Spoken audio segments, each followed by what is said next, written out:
ಆತ್ಮವನ್ನು ನನ್ನಲ್ಲಿ ನಾನು ತೊಡಗಿಸಿಕೊಂಡಾಗ ಧರ್ಮ ಜಾಗೃತಿ ಆಗುತ್ತೆ ಅನ್ನುವಂತಹ ವಿಚಾರವನ್ನು ನಾವಿಲ್ಲಿ ಗಮನಿಸಿದರೆ, ಮುಖ್ಯವಾಗಿ ಧರ್ಮ ಸಂಸ್ಕಾರ ಅಂತ ಬರುತ್ತೆ, ದಾನ ಧರ್ಮ ಅಂತ ಬರುತ್ತೆ, ಹಲವು ಧರ್ಮದ ವಿಧಗಳನ್ನು ಯಾವುದು ಧರ್ಮ ಅನ್ನೋದನ್ನು ಆರತಿಯವರು ಹೇಳ್ತಾ ಇದ್ರು.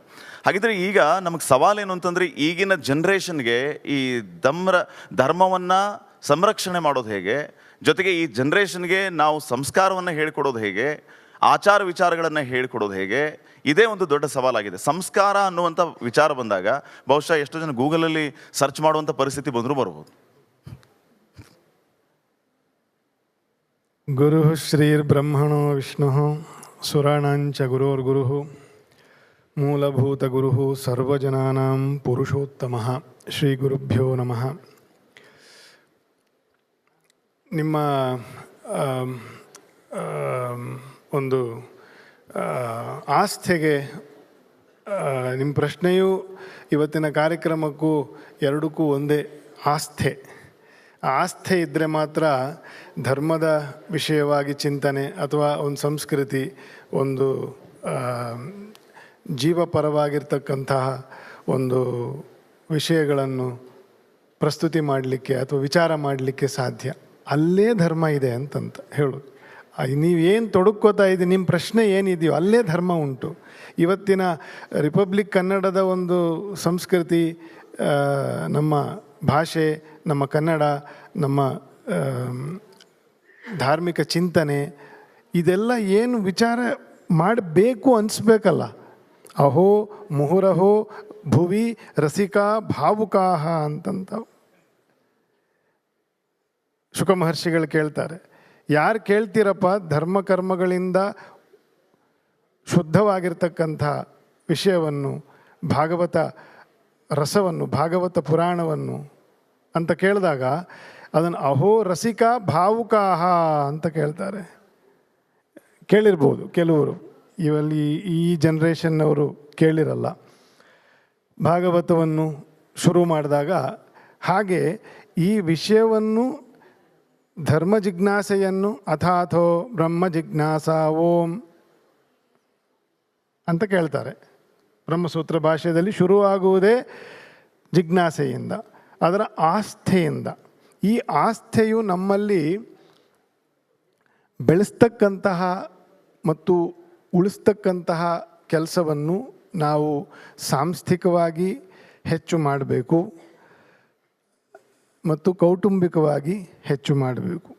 ಈ ಎರಡೂ ಕೂಡ ನಮ್ಮಲ್ಲಿ ಇರುವುದೇ. ನಾವಿರುವುದನ್ನು ಮಾಡದೆ ಬಿಟ್ಟುಬಿಟ್ಟಿದ್ದೀವಿ ಅಷ್ಟೇ.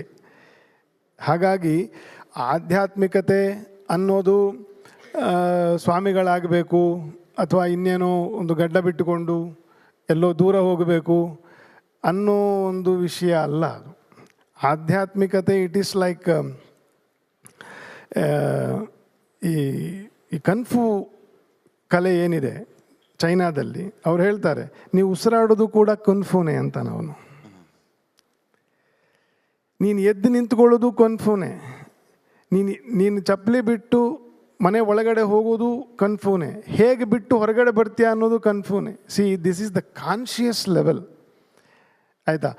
ಎಷ್ಟೋ ವಿಷಯವು ಆಧ್ಯಾತ್ಮಿಕತೆ ಹೆಸರಲ್ಲಿ ತುಂಬ ದೊಡ್ಡ ಬೆಟ್ಟ ಗುಡ್ಡಗಳ ಭಾರವನ್ನು ಮನುಷ್ಯನಲ್ಲಿ ಹೇರ್ಬಿಟ್ಟಿದೆ.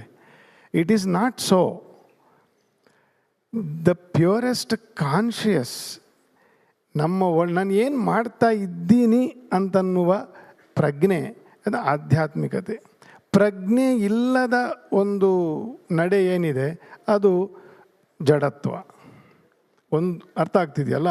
ಸೊ ಈ ಪ್ರಜ್ಞೆಯನ್ನು ಕಳ್ಕೊಂಡಾಗ ಅಥವಾ ಪ್ರಜ್ಞೆಯ ಬಗ್ಗೆ ಅರಿವು ಇಲ್ಲದೆ ಇರಬೇಕಾದ್ರೆ ವಿಸ್ಮೃತಿ ಅಂತ ಕರೀತಾರೆ. ಹಾಗಿದ್ರೆ ಧರ್ಮದಿಂದ ಆಧ್ಯಾತ್ಮವೋ ಅಥವಾ ಆಧ್ಯಾತ್ಮದಿಂದ ಧರ್ಮವೋ ಅಂತ ಇದನ್ನು ನಾವು ಹೇಗೆ ನೋಡೋಣ ಅಂತ, ಎರಡೂ ಒಂದಾಗಿ ನೋಡುವ ಅಥವಾ ಹೇಗೆ? ಆಧ್ಯಾತ್ಮಿಕತೆ ಅಂತಂತ ಅನ್ನೋದು ಏನು ಕಾನ್ಷಿಯಸ್ ಏನಿದೆ, ಆ ಕಾನ್ಷಿಯಸ್ಸೇ ಧರ್ಮ, ಪ್ರಜ್ಞೆಯೇ ಧರ್ಮ. ಅದಕ್ಕೆ ಪ್ರಜ್ಞಾತ್ಮ ಅಂತ ಕರೀತಾರೆ. ಭಗವಂತನ ಮುಖ್ಯವಾದ 4 ಹೆಸರುಗಳು ಉಂಟು, ಆಯಿತಾ. ಜಾಗೃತ, ಸುಷುಪ್ತಿ, ನಿದ್ರಾ, ಮೋಕ್ಷ. ಈ 4 ಅವಸ್ಥೆಗೆ ಕಾರಣವಾಗಿರ್ತಕ್ಕಂಥ ಭಗವಂತನ ಒಂದು ನಾಮ ಪ್ರಜ್ಞೆ ಅಂತ ಹೆಸರು.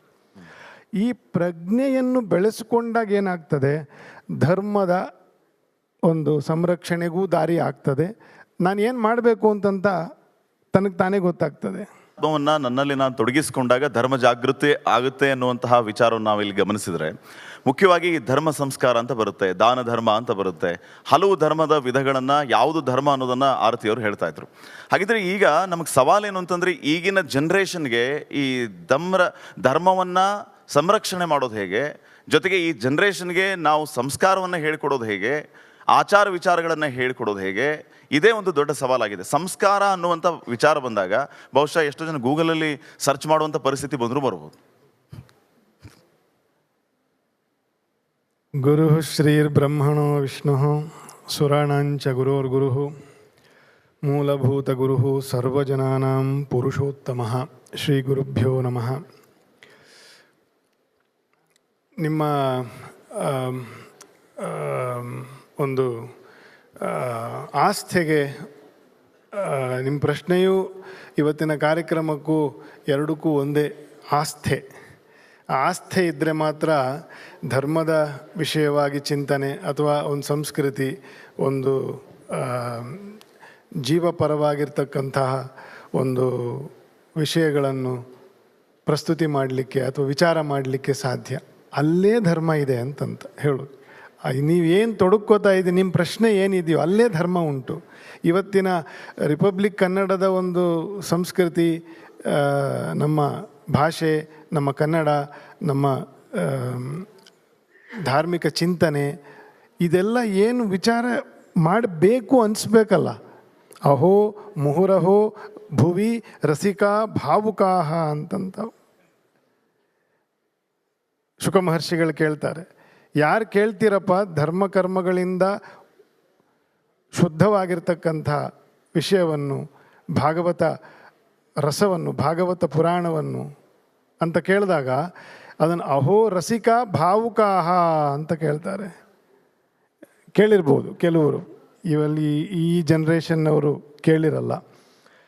ಭಾಗವತವನ್ನು ಶುರು ಮಾಡಿದಾಗ ಹಾಗೆ ಈ ವಿಷಯವನ್ನು, ಧರ್ಮ ಜಿಜ್ಞಾಸೆಯನ್ನು ಅಥಾಥೋ ಬ್ರಹ್ಮ ಜಿಜ್ಞಾಸ ಓಂ ಅಂತ ಕೇಳ್ತಾರೆ. ಬ್ರಹ್ಮಸೂತ್ರ ಭಾಷೆಯಲ್ಲಿ ಶುರುವಾಗುವುದೇ ಜಿಜ್ಞಾಸೆಯಿಂದ, ಅದರ ಆಸ್ಥೆಯಿಂದ. ಈ ಆಸ್ಥೆಯು ನಮ್ಮಲ್ಲಿ ಬೆಳೆಸ್ತಕ್ಕಂತಹ ಮತ್ತು ಉಳಿಸ್ತಕ್ಕಂತಹ ಕೆಲಸವನ್ನು ನಾವು ಸಾಂಸ್ಥಿಕವಾಗಿ ಹೆಚ್ಚು ಮಾಡಬೇಕು ಮತ್ತು ಕೌಟುಂಬಿಕವಾಗಿ ಹೆಚ್ಚು ಮಾಡಬೇಕು. ಈ ಎರಡೂ ಕೂಡ ನಮ್ಮಲ್ಲಿ ಇರುವುದೇ. ನಾವಿರುವುದನ್ನು ಮಾಡದೆ ಬಿಟ್ಟುಬಿಟ್ಟಿದ್ದೀವಿ ಅಷ್ಟೇ. ಹಾಗಾಗಿ ಆಧ್ಯಾತ್ಮಿಕತೆ ಅನ್ನೋದು ಸ್ವಾಮಿಗಳಾಗಬೇಕು ಅಥವಾ ಇನ್ನೇನೋ ಒಂದು ಗಡ್ಡ ಬಿಟ್ಟುಕೊಂಡು ಎಲ್ಲೋ ದೂರ ಹೋಗಬೇಕು ಅನ್ನೋ ಒಂದು ವಿಷಯ ಅಲ್ಲ ಅದು. ಆಧ್ಯಾತ್ಮಿಕತೆ ಇಟ್ ಈಸ್ ಲೈಕ್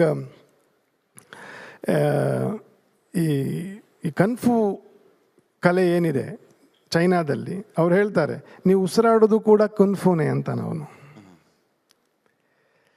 ನೀನು ಎದ್ದು ನಿಂತ್ಕೊಳ್ಳೋದು ಕನ್ಫೂನೇ, ನೀನು ಚಪ್ಪಲಿ ಬಿಟ್ಟು ಮನೆ ಒಳಗಡೆ ಹೋಗೋದು ಕನ್ಫೂನೇ, ಹೇಗೆ ಬಿಟ್ಟು ಹೊರಗಡೆ ಬರ್ತೀಯ ಅನ್ನೋದು ಕನ್ಫೂನೇ. See, this is the conscious level, ಆಯಿತಾ.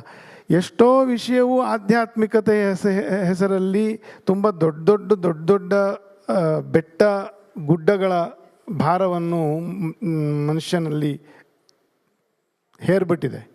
It is not so. The purest conscious, ನಾನು ಏನು ಮಾಡ್ತಾ ಇದ್ದೀನಿ ಅಂತನ್ನುವ ಪ್ರಜ್ಞೆ, ಅದು ಆಧ್ಯಾತ್ಮಿಕತೆ. ಪ್ರಜ್ಞೆ ಇಲ್ಲದ ಒಂದು ನಡೆ ಏನಿದೆ ಅದು ಜಡತ್ವ. ಒಂದು ಅರ್ಥ ಆಗ್ತಿದೆಯಲ್ಲ. ಸೊ ಈ ಪ್ರಜ್ಞೆಯನ್ನು ಕಳ್ಕೊಂಡಾಗ ಅಥವಾ ಪ್ರಜ್ಞೆಯ ಬಗ್ಗೆ ಅರಿವು ಇಲ್ಲದೆ ಇರಬೇಕಾದ್ರೆ ವಿಸ್ಮೃತಿ ಅಂತ ಕರೀತಾರೆ. ಹಾಗಿದ್ರೆ ಧರ್ಮದಿಂದ ಆಧ್ಯಾತ್ಮವೋ ಅಥವಾ ಆಧ್ಯಾತ್ಮದಿಂದ ಧರ್ಮವೋ ಅಂತ ಇದನ್ನ ನಾವು ಹೇಗೆ ನೋಡೋಣ ಅಂತ, ಎರಡೂ ಒಂದಾಗಿ ನೋಡುವ ಅಥವಾ ಹೇಗೆ? ಆಧ್ಯಾತ್ಮಿಕತೆ ಅಂತಂತ ಅನ್ನೋದು ಏನು ಕಾನ್ಷಿಯಸ್ ಏನಿದೆ, ಆ ಕಾನ್ಷಿಯಸ್ಸೇ ಧರ್ಮ, ಪ್ರಜ್ಞೆಯೇ ಧರ್ಮ. ಅದಕ್ಕೆ ಪ್ರಜ್ಞಾತ್ಮ ಅಂತ ಕರೀತಾರೆ. ಭಗವಂತನ ಮುಖ್ಯವಾದ 4 ಹೆಸರುಗಳು ಉಂಟು, ಆಯಿತಾ. ಜಾಗೃತ, ಸುಷುಪ್ತಿ, ನಿದ್ರಾ, ಮೋಕ್ಷ. ಈ 4 ಅವಸ್ಥೆಗೆ ಕಾರಣವಾಗಿರ್ತಕ್ಕಂಥ ಭಗವಂತನ ಒಂದು ನಾಮ ಪ್ರಜ್ಞೆ ಅಂತ ಹೆಸರು. ಈ ಪ್ರಜ್ಞೆಯನ್ನು ಬೆಳೆಸಿಕೊಂಡಾಗ ಏನಾಗ್ತದೆ, ಧರ್ಮದ ಒಂದು ಸಂರಕ್ಷಣೆಗೂ ದಾರಿ ಆಗ್ತದೆ. ನಾನು ಏನು ಮಾಡಬೇಕು ಅಂತಂತ